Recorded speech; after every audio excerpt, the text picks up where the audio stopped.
Para hindi mabokya sa earnings guys at kahit papaano magkaroon tayo ng earnings kahit sentimo, gawin nyo lang ito. Kapag monetize ka na sa content monetization tools, dapat i-turn off mo na yung automatic share sa stories mo para doon ka mismo sa create stories mag-post ng stories mo. Yung dito guys, yan. O di kaya dito. O di kaya pwede rin siya dito. Dahil yung mga automatic na nasi-share sa stories natin, wala po yun earnings. Alam nyo ba guys na mas malaki yung bigayan ni Meta sa ating stories. Tingnan nyo ito guys, kapupost ko lang to kanina.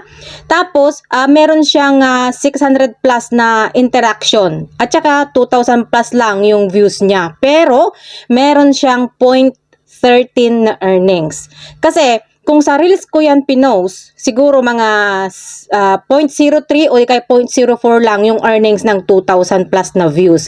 Kaya sikapin nyo guys ang gumawa ng kahit at least 5 seconds to 10 seconds lang na video para may maipost kayo sa stories nyo.